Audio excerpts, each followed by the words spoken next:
ಆತ್ಮೀಯ ಶಿಕ್ಷಕರಿಗೆ ವಿದ್ಯಾಪ್ರವೇಶದ 32ನೇ ದಿನದ ಚಟುವಟಿಕೆಗಳಿಗೆ ಸ್ವಾಗತ. ಇಲ್ಲಿ ಶಿಕ್ಷಕರೇ, ನಾವು ಕಳೆದ ಬಾರಿಯ 58ನೇ ದಿನದಲ್ಲಿ ನಾವು ಯಾವೆಲ್ಲ ಚಟುವಟಿಕೆಗಳನ್ನು ನಿರ್ವಹಣೆ ಮಾಡಿದ್ವೋ ಆ ಚಟುವಟಿಕೆಗಳನ್ನು ಇಲ್ಲಿ ನಿರ್ವಹಣೆ ಮಾಡಬೇಕಾಗುತ್ತೆ. ಇಲ್ಲಿ ಮೊದಲನೇದು ಶುಭಾಶಯ ವಿನಿಮಯ ಮತ್ತು ಮಾತುಕತೆ. ಇಲ್ಲಿ ಶುಭಾಶಯ ವಿನಿಮಯದಲ್ಲಿ ಮಕ್ಕಳನ್ನು ಗುಂಪುಗಳನ್ನಾಗಿ ಮಾಡ್ಕೋಬೇಕಾಗತ್ತೆ. ಇಲ್ಲಿ ಸ್ವಾಗತ ಚಪ್ಪಾಳೆಯನ್ನು ನೀವು ವೃತ್ತಾಕಾರದಲ್ಲಿ ನಿಲ್ಲಿಸಬೇಕಾದ್ರೆ ಹೇಳ್ಕೊಡ್ಬೋದು, ಅಥವಾ ನೀವು ಕೂಡ ಮಕ್ಕಳಿಗೆ ಸ್ವಾಗತವನ್ನು ಕೋರೋ ರೀತಿಯಲ್ಲಿ ಇಲ್ಲಿ ಸ್ವಾಗತ ಚಪ್ಪಾಳೆಯ ವಿಡಿಯೋ ಇದೆ, ಅದೇ ರೀತಿಯಲ್ಲಿ ನೀವು ಮಕ್ಕಳಿಗೆ ಸ್ವಾಗತವನ್ನು ಕೋರ್ಬೋದು. ಹಾಗೆ ಮಕ್ಕಳು ನಿಮಗೂ ಕೂಡ ಅದೇ ಮಾದರಿಯಲ್ಲಿ ಸ್ವಾಗತ ಮಾಡೋ ರೀತಿಯಲ್ಲೂ ಮಾಡ್ಕೋಬೋದು. ಕಡಿಮೆ ಮಕ್ಕಳಿದ್ರೆ ಅಥವಾ ಹೆಚ್ಚು ಮಕ್ಕಳಿದ್ರೆ ಮಕ್ಕಳನ್ನು 2 ಗುಂಪುಗಳನ್ನಾಗಿ ಮಾಡಿ, ಒಂದು ಗುಂಪಿನವರು ಮತ್ತೊಂದು ಗುಂಪಿಗೆ ಸ್ವಾಗತ ಮಾಡೋದು, ಹಾಗೆ ಆ ಗುಂಪಿನವರು ಮತ್ತು ಈ ಉಳಿದ ಗುಂಪಿಗೆ ಸ್ವಾಗತ ಮಾಡುವಂಥ ರೀತಿಯಲ್ಲೂ ಕೂಡ ಚಟುವಟಿಕೆಯನ್ನು ನಿರ್ವಹಣೆ ಮಾಡ್ಬೋದು. ನಾನಿಲ್ಲಿ ನಮ್ಮ ಶಾಲೆಯಲ್ಲಿ ಕಡಿಮೆ ಮಕ್ಕಳಿರೋದ್ರಿಂದ ಕಡಿಮೆ ಮಕ್ಕಳು ಇರೋದ್ರಿಂದ ಮಕ್ಕಳಿಂದಲೇ ನಾನು ಚಟುವಟಿಕೆಯನ್ನು ನಿರ್ವಹಣೆ ಮಾಡಿದ್ದೀನಿ. ಈ ಸ್ವಾಗತ ಚಪ್ಪಾಳೆ ಯಾವ ರೀತಿ ಹಾಕಿಸ್ತಾರೆ ಅಂತ ನೋಡಿಕೊಂಡು ನೀವು ಅದೇ ರೀತಿಯಲ್ಲಿ ನಿರ್ವಹಣೆ ಮಾಡ್ಬೋದು. ವೆಲ್ಕಮ್ ಚಪ್ಪಾಳೆ ಅಂದರೆ ಸ್ವಾಗತ ಚಪ್ಪಾಳೆ ಹೇಳ್ಕೊಟ್ಟಲ್ಲ, ಅದನ್ನು ಮಾಡಿ ನೋಡೋಣ. ರೆಡಿ?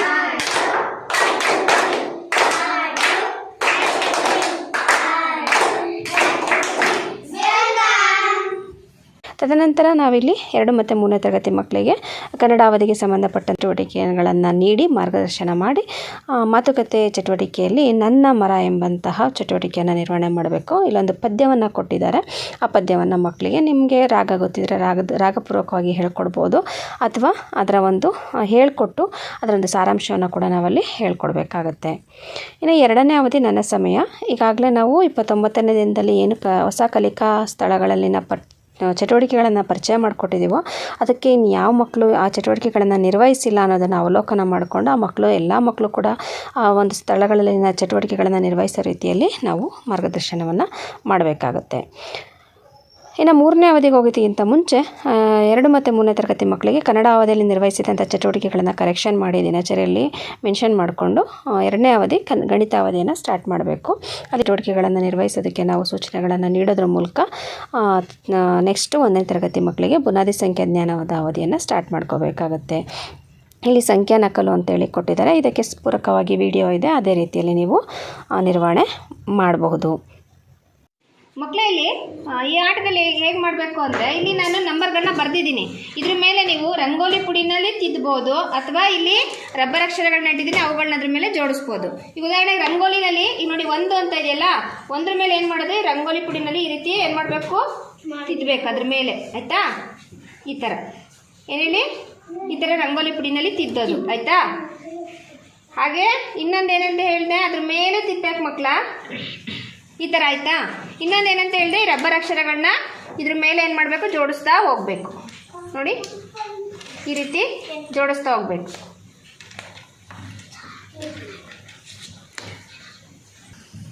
ನೋಡಿ ಮಕ್ಕಳ, ಈ ರೀತಿ ಜೋಡಿಸಿದ್ರಿ ಅಲ್ವಾ? ಇದೇ ರೀತಿ ಈ ಆಟನ ಮತ್ತೊಮ್ಮೆ ನಾನು ತೆಗಿತೀನಿ ಇವನ್ನೆಲ್ಲ. ಆಮೇಲೆ ನೀವೇನು ಮಾಡಬೇಕು, ಒಬ್ಬೊಬ್ಬರೇ ಅದ್ರ ಮೇಲೆ ರಂಗೋಲಿ ಬಿಡಿಸ್ಬೇಕು. ಆಮೇಲೆ ಈ ರೀತಿ ರಬ್ಬರ್ ಅಕ್ಷರಗಳನ್ನ ಬಳಸ್ಕೊಂಡು ಜೋಡಿಸ್ಬೇಕು, ಆಯ್ತಲ್ಲ? ಹಾಗೆ ಇಲ್ಲಿ ಗಣಿತ ಅಭ್ಯಾಸ ಪುಸ್ತಕದಲ್ಲಿನ ಪುಟ ಸಂಖ್ಯೆ 18 ಮತ್ತು 19ರಲ್ಲಿರುವಂತಹ 2 ಚಟುವಟಿಕೆಗಳನ್ನು ನಿರ್ವಹಣೆ ಮಾಡಬೇಕಾಗುತ್ತದೆ. 4ನೇ ಅವಧಿ ಸೃಜನಶೀಲ ಕಲೆ. ಇಲ್ಲಿ ಅಕ್ಷರಗಳ ಮೇಲೆ ತಿದ್ದುವುದು ಅಂತೇಳಿ ಕೊಟ್ಟಿದ್ದಾರೆ. ಇಲ್ಲಿ ರಬ್ಬರ್ ಅಕ್ಷರಗಳನ್ನು ಬಳಸ್ಕೊಂಡು ನಾವೇನು ಮಾಡಬೇಕಾಗತ್ತೆ, ರಬ್ಬರ್ ಅಕ್ಷರಗಳನ್ನು ತಿದ್ದುಬಿಟ್ಟು ಅದಕ್ಕೆ ಬಣ್ಣ ಹಚ್ಚುವಂತಹ ಒಂದು ಚಟುವಟಿಕೆಯನ್ನು ಮಾಡಿಸ್ಬೇಕಾಗತ್ತೆ. ನಾವು ಕಲಿಕಾ ಸ್ಥಳದಲ್ಲಿ ಓದೋ ಮತ್ತು ಬರೆಯುವ ಒಂದು ಚಟುವಟಿಕೆ, ಕಲಿಕಾ ಸ್ಥಳದಲ್ಲಿ ಕೂಡ ಈ ಒಂದು ಚಟುವಟಿಕೆಯನ್ನು ಈ ವಾರದಲ್ಲಿ ಮಾಡಿರ್ತೀವಿ. ಅದನ್ನೇ ನಾವೇನು ಮಾಡಬೇಕಾಗತ್ತೆ, ಮತ್ತೊಮ್ಮೆ ಪುನರ್ಮನನ ಮಾಡಿಸ್ಬೇಕಾಗತ್ತೆ. ಇದಾದ ನಂತರ 5ನೇ ಅವಧಿ ಭಾಷಾಭಿವೃದ್ಧಿ. ಇಲ್ಲಿಗೆ ಭಾಷಾಭಿವೃದ್ಧಿ ಅವಧಿಗೆ ಸ್ಟಾರ್ಟ್ ಮಾಡೋದಕ್ಕಿಂತ ಮುಂಚೆ 2 ಮತ್ತು 3ನೇ ತರಗತಿ ಮಕ್ಕಳಿಗೆ ENKಗೆ ಸಂಬಂಧಪಟ್ಟಂತೆ RW ಚಟುವಟಿಕೆಯನ್ನು ಯಾವುದನ್ನು ನಿರ್ವಹಣೆ ಮಾಡಬೇಕು ಅಂತ ಮಾರ್ಗದರ್ಶನವನ್ನು ಕೊಟ್ಟು, ತದನಂತರ 1ನೇ ತರಗತಿ ಮಕ್ಕಳಿಗೆ ಆಲಿಸೋದು ಮತ್ತು ಮಾತನಾಡುವ ಕ್ಷೇತ್ರಕ್ಕೆ ಸಂಬಂಧಪಟ್ಟಂತೆ ಮಧ್ಯದ ಅಕ್ಷರ ಗುರುತಿಸು ಎಂಬಂಥ ಒಂದು ಚಟುವಟಿಕೆಯನ್ನು ನಿರ್ವಹಣೆ ಮಾಡಬೇಕು. ಇದಕ್ಕೆ ಪೂರಕ ವಿಡಿಯೋ ಇದೆ, ನೀವು ಅದೇ ರೀತಿಯಲ್ಲಿ ನಿರ್ವಹಣೆ ಮಾಡಬಹುದು. ಜೊತೆಗೆ ಧ್ವನಿ ಆಲಿಸು ಅಕ್ಷರ ಗುರುತಿಸು EC 14 ಅಂದರೆ ಕನ್ನಡ ಅಭ್ಯಾಸ ಪುಸ್ತಕದ 14ನೇ ಪುಟದಲ್ಲಿರುವಂತಹ ಧ್ವನಿ ಆಲಿಸು ಅಕ್ಷರ ಗುರುತಿಸು ಎಂಬ ಚಟುವಟಿಕೆ ಹಾಳೆಯನ್ನು ಕೂಡ ನಾವು ಈ ಸಂದರ್ಭದಲ್ಲಿ ನಿರ್ವಹಣೆ ಮಾಡಬೇಕಾಗುತ್ತೆ. ಇಲ್ಲ, ಕೆಲವೊಂದು ಪದಗಳನ್ನ ಬರ್ತಿದ್ದೀನಿ, ಇದರಲ್ಲಿ ಮಧ್ಯದ ಅಕ್ಷರ ಯಾವುದು ಅಂತ ಗುರುತಿಸಿ ಹೇಳ್ಬೇಕು. ನಾನು ಪದನ ಓದ್ತೀನಿ, ನೀವು ಅದರಲ್ಲಿ ಮಧ್ಯದ ಅಕ್ಷರ ಯಾವುದಿದೆ ಅಂತ ಹೇಳ್ತಾ ಹೋಗ್ಬೇಕು, ಆಯ್ತಾ? ಒಂದೊಂದೇ ಅಕ್ಷರನ ತೋರಿಸ್ಕೊಂಡು ಹೇಳ್ತೀನಿ ನಾನು.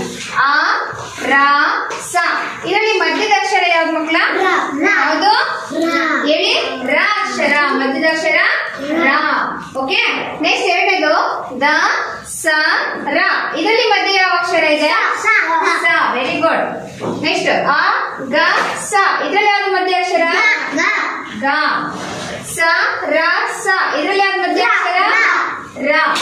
ಸ ದ ರ. ಇದರಲ್ಲಿ ಮಧ್ಯ ಅಕ್ಷರ ಯಾವುದು? ದ. ನ ಮ ನ. Very good. ವ ದ ನ. ದ. Very good. ಈಗ ಗೊತ್ತಾಯ್ತಲ್ಲ ಮಧ್ಯಾಕ್ಷರ ಯಾವುದು ಅಂತ? ಈಗ ನಾನು ಅಳಿಸ್ತೀನಿ, ಆಮೇಲೆ ನೀವು ಒಬ್ಬೊಬ್ಬರನ್ನ ಕೇಳ್ತೀನಿ, ಅವಾಗ ಬಂದು ಹೇಳ್ಬೇಕು. ಆಯ್ತಾ? ಇನ್ನು ಎರಡನೇ ಒಂದು ಕ್ಷೇತ್ರ ಅರ್ಥಗ್ರಹಿಕೆಯೊಂದಿಗೆ ನಾವು ಓದು. ಇಲ್ಲಿ ಧ್ವನಿ ವ್ಯತ್ಯಾಸಗಳು ಅಂತೇಳಿ ಚಟುವಟಿಕೆ ಕೊಟ್ಟಿದ್ದಾರೆ. ಇದಕ್ಕೆ ಪೂರಕವಾದ ವಿಡಿಯೋ ಇದೆ, ನೀವು ಅದೇ ರೀತಿಯಲ್ಲಿ ನಿರ್ವಹಣೆ ಮಾಡ್ಬೋದು. ಈ ಸಂದರ್ಭದಲ್ಲಿ 2 ಮತ್ತು 3ನೇ ತರಗತಿ ಮಕ್ಕಳಿಗೆ LS ಚಟುವಟಿಕೆಗಳನ್ನು ಕೂಡ ನಾವಲ್ಲಿ ನಿರ್ವಹಣೆ ಮಾಡಬೇಕಾಗತ್ತೆ. ಮಕ್ಕಳಲ್ಲಿ ನಾನಿಲ್ಲಿ ಕೆಲವು ಪದಗಳನ್ನ ಬರ್ದಿದ್ದೀನಿ. ಒಂದೊಂದು ಲೈನ್ ಅಲ್ಲಿರೋ ಪದಗಳನ್ನ ಓದ್ತೀನಿ. ಅದರಲ್ಲಿ ನಾನು ಓದ್ಬೇಕಾದ್ರೆ ಕೊನೆ ಉಚ್ಚಾರಣೆ ಬದಲಾಗುತ್ತೆ. ಅದು ಯಾವ್ದ್ರಲ್ಲಿ ಬದಲಾವಣೆ ಆಗುತ್ತೆ ಅಂತ ನೀವು ಗುರುತಿಸಿ ಹೇಳ್ಬೇಕು. ಆಯ್ತಾ? ಒಂದು ಹೇಳ್ಕೊಡ್ತೀನಿ. ಸುಲಭ ನೋಡಿ. ಪದಕ, ಚರಕ, ಪುಸ್ತಕ, ಪಟ. ಯಾವ್ದು ಚೇಂಜ್ ಆಯ್ತು? ಪದಕ, ಚರಕ, ಪುಸ್ತಕ, ಪಟ. ಯಾವ್ದು ಅಕ್ಷರ ಚೇಂಜ್ ಆಯ್ತು? ಯಾವ್ದು? ಪಟ. ಯಾವ್ದು? Very good. ಬಿಬಸ್ ತುಂಬಾ ಚೆನ್ನಾಗಿ ಉತ್ತರ ಹೇಳಿದಾನೆ. ಪಟ. ನೋಡಿ, ಇಲ್ಲಿ ಕ ಕ ಕ ಬಂತು. ಲಾಸ್ಟ್ ಅಲ್ಲಿ ಇಲ್ಲಿ ಏನ್ ಬಂತು? ಟ ಬಂತು. ಅದು ಧ್ವನಿ ಏನಾಯ್ತು? ಚೇಂಜ್ ಆಯ್ತು. ಹಾಗೆ ಎರಡನೇದು ಊಟ, ಆಟ, ಕಾಟ, ರಸ. ಯಾವ್ದು? Very good. ನೋಡಿ, ಟ ಟ ಟ ಇದೆ. ಇಲ್ಲೇನ್ ಬಂತು? ಸ ಬಂತು. ರಸ. ಸ ಬಂತು. ಹಾಗಾಗಿ ಇಲ್ಲಿ ವ್ಯತ್ಯಾಸ ಆಗಿದೆ. ಯಾವುದು? ರಸ. ಗೊತ್ತಾಯ್ತಾ? ನೆಕ್ಸ್ಟ್ ಇಲ್ಲಿ ನೋಡಿ. ನಮನ, ವಚನ, ಅರಸ, ಗಮನ. ನಮನ, ವಚನ, ಅರಸ, ಗಮನ. ಯಾವುದು? Very good. ಯಾಕೆ ಇಲ್ಲಿ ನಾ ಬಂತು, ಇಲ್ಲೂ ನಾ ಬಂತು, ಇಲ್ಲೂ ನಾ ಬಂತು, ಇಲ್ಲೇನಾಯ್ತು? ಸ ಬಂತು. ಹಾಗಾಗಿ ಅರಸ ವ್ಯತ್ಯಾಸ ಆಯ್ತು.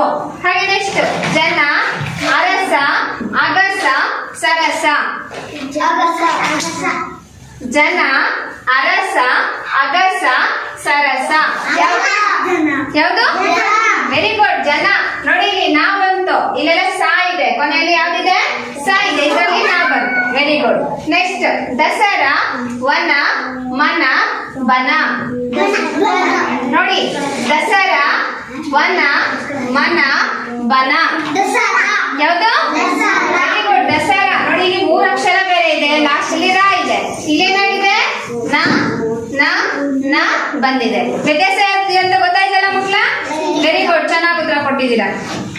ತದನಂತರ 1ನೇ ತರಗತಿ ಮಕ್ಕಳಿಗೆ ಉದ್ದೇಶಿತ ಬರಹದಲ್ಲಿ ಹವಾಮಾನ ನಕ್ಷೆ ಅಂತ ಕೊಟ್ಟಿದ್ದಾರೆ. ಈಗಾಗಲೇ ನಾವು 4-5 ಅವಧಿಗಳಲ್ಲಿ ಹವಾಮಾನ ನಕ್ಷೆಗೆ ಸಂಬಂಧಪಟ್ಟಂತೆ ಚಟುವಟಿಕೆಯನ್ನು ನಿರ್ವಹಿಸಿರೋದ್ರಿಂದ ಅಲ್ಲಿ ಈಗಾಗಲೇ ಗೊತ್ತಿರೋದ್ರಿಂದ ಇಲ್ಲಿ ಹವಾಮಾನ ನಕ್ಷೆಗೆ ಸಂಬಂಧಪಟ್ಟಂತೆ ಮಕ್ಕಳು ಅಲ್ಲಿ ಬಿಸಿಲು, ಮಳೆ ಅಥವಾ ಏನು ಚಳಿ ಇದೆಯೋ ಅದನ್ನು ಗುರುತಿಸುವಂಥ ಚಟುವಟಿಕೆಯನ್ನು ಬೇಕಾದ್ರೆ ಮಾಡ್ಬೋದು. ಅಂದರೆ ಹವಾಮಾನ ನಕ್ಷೆಯನ್ನು ಬಳಸ್ಕೊಂಡು ಅಲ್ಲಿ ಯಾವ ಒಂದು ಬಿಸಿಲಿಗೆ ಎಷ್ಟು ನಂಬರ್ ಹಾಕ್ತೀವಿ, ಮಳೆ ಬಂದರೆ ಎಷ್ಟು ನಂಬರ್ ಹಾಕಬೇಕು ಅನ್ನೋದ್ರ ಬಗ್ಗೆ ಮತ್ತೊಮ್ಮೆ ಬೇಕಾದ್ರೆ ನಾವಲ್ಲಿ ಹೇಳ್ಕೊಡ್ಬೋದು. ಅಥವಾ ಅಲ್ಲಿ ಬರುವಂಥ ಕಾಮನ ಬಿಲ್ಲಿನ ಚಿತ್ರ ಬಿಡಿಸೋದು, ಅಥವಾ ಬಿಸಿಲು ಸೂರ್ಯನ ಚಿತ್ರ ಬಿಡಿಸೋದು, ಚಂದ್ರನ ಚಿತ್ರ ಬಿಡಿಸೋದು, ಈ ರೀತಿಯಲ್ಲೂ ಕೂಡ ಚಿತ್ರ ಬಿಡಿಸಲಿಕ್ಕೆ ಈಸಿ ಆಗಿರುವಂತಹ ಚಿತ್ರಗಳನ್ನು ಬಿಡಿಸುವಂಥ ಚಟುವಟಿಕೆಯನ್ನು ಬೇಕಾದ್ರೆ ನಾವಲ್ಲಿ ಮಾಡಿಸ್ಬೋದು. ಅದೇ ಸಂದರ್ಭದಲ್ಲಿ 2 ಮತ್ತು 3ನೇ ತರಗತಿ ಮಕ್ಕಳಿಗೆ LS ಚಟುವಟಿಕೆಯನ್ನು ಕೂಡ ನೀವು ನಿರ್ವಹಣೆ ಮಾಡ್ಬೋದು, ಚಿತ್ರ ಬಿಡಿಸಲಿಕ್ಕೆ ಹೇಳಿ. ತದನಂತರ RWಗೆ ಸಂಬಂಧಪಟ್ಟಂತೆ ಮತ್ತೆ ಮತ್ತೆ ಕಂಟಿನ್ಯೂಷನ್ ಕ್ಲಾಸನ್ನು ನಾವು ಕೂಡ ಅಲ್ಲಿ ನಿರ್ವಹಣೆ ಮಾಡ್ಕೊಳ್ತಾ 2 ಮತ್ತು 1ನೇ ತರಗತಿ ಮಕ್ಕಳಿಗೆ ಹೊರಾಂಗಣ ಆಟದ ಚಟುವಟಿಕೆಯನ್ನು ಮಾಡಿಸ್ಬೇಕಾಗತ್ತೆ 6ನೇ ಅವಧಿಯಲ್ಲಿ. ಇಲ್ಲಿ ಹೊರಾಂಗಣ ಆಟದಲ್ಲಿ 53ನೇ ದಿನ ಅಂದರೆ ಇಲ್ಲಿ ಹಗ್ಗದ ಆಟ ಏನು ಹಿಂದಿನ ದಿನ ಹೇಳ್ಕೊಟ್ಟಿರ್ತೀವೋ ಸ್ಕಿಪ್ಪಿಂಗ್ ರೋಪ್ನ ಬಳಸ್ಕೊಂಡು ಅದೇ ಒಂದು ಆಟವನ್ನು ಇಲ್ಲಿ ಮತ್ತೊಮ್ಮೆ ಮಾಡಿಸ್ಬೇಕಾಗತ್ತೆ. ಅದೇ ಒಂದು ಆಟದ ನಿಯಮಗಳನ್ನ ಹೇಳ್ಕೊಡೋದ್ರ ಮೂಲಕ ಹಗ್ಗದ ಆಟವನ್ನು ಆಡಿಸ್ಬೇಕಾಗತ್ತೆ. ಇನ್ನು 7ನೇ ಅವಧಿ ಕಥಾ ಸಮಯ. ಈ ಒಂದು ಕಥಾ ಸಮಯದ ಅವಧಿಯಲ್ಲೂ ಕೂಡ ಹಿಂದಿನ ದಿನ ನಾವು ಕೊಕ್ಕರೆ ಮತ್ತು ಏಡಿಗೆ ಸಂಬಂಧಪಟ್ಟಂಥ ಕಥೆಗಳನ್ನ ಹೇಳ್ಕೊಟ್ಟಿರ್ತೀವಿ. ಇಲ್ಲಿ ನಿಮಗೆ ಸಾಹಿತ್ಯ ಸಿಕ್ಕರೆ ಆ ಸಾಹಿತ್ಯನ ಬಳಸ್ಕೊಂಡು ನಾವು ಈ ಕಥೆಯ ಸಾರಾಂಶವನ್ನು ಮತ್ತೊಮ್ಮೆ ಪುನರ್ಮನನ ಮಾಡಿಸ್ಬೇಕಾಗತ್ತೆ. ಅಥವಾ ನೀವು ನಾಟಕಾಭಿನಯದ ಮೂಲಕ ಕೂಡ ನೀವು ಆ ಕಥೆಯನ್ನು ಹೇಳ್ಕೊಡುವಂಥ ಕೆಲಸವನ್ನು ಕೂಡ ನಾವಲ್ಲಿ ಮಾಡ್ಬೋದು. ಈ ಅವಧಿಗೆ ಹೋಗೋದಕ್ಕಿಂತ ಮುಂಚೆ 2 ಮತ್ತು 3ನೇ ತರಗತಿ ಮಕ್ಕಳಿಗೆ ಪರಿಸರ ಅಧ್ಯಯನದಲ್ಲಿ ಸಿಗಳನ್ನು ಕೂಡ ನಿರ್ವಹಣೆ ಮಾಡಲಿಕ್ಕೆ ಮಾರ್ಗದರ್ಶನವನ್ನು ನೀಡಬೇಕಾಗುತ್ತೆ. ಇನ್ನು ಕೊನೆಯ ಅವಧಿ ಮತ್ತೆ ಸಿಗೋಣ. ಇಲ್ಲಿ ಈ ದಿನ ನಿರ್ವಹಿಸಿದಂಥ ಎಲ್ಲ ಚಟುವಟಿಕೆ ಚಟುವಟಿಕೆಗಳನ್ನು ಮಕ್ಕಳು ಪುನರ್ಮನನ ಮಾಡೋದ್ರ ಮೂಲಕ, ಜೊತೆಗೆ ಅಲ್ಲಿ ಯಾವುದಾದ್ರೂ ಒಂದು ಚಟುವಟಿಕೆಯನ್ನು ಹೋಮ್ವರ್ಕ್ ರೂಪದಲ್ಲಿ ಕೊಡೋದ್ರ ಮೂಲಕ, ಮತ್ತು 2 ಮತ್ತು 3ನೇ ತರಗತಿ ಮಕ್ಕಳು ಈ ದಿನ ನಿರ್ವಹಿಸಿದಂತಹ 4 ಅವಧಿಗಳ ಚಟುವಟಿಕೆಗಳನ್ನು ಕರೆಕ್ಷನ್ ಮಾಡಿ ದಿನಚರಿಯಲ್ಲಿ ಮೆನ್ಷನ್ ಮಾಡೋದ್ರ ಮೂಲಕ ಈ ಒಂದು ದಿನದ ತರಗತಿ ನಿರ್ವಹಣೆಯನ್ನು ಮುಗಿಸ್ಬೇಕಾಗತ್ತೆ. ಧನ್ಯವಾದಗಳು.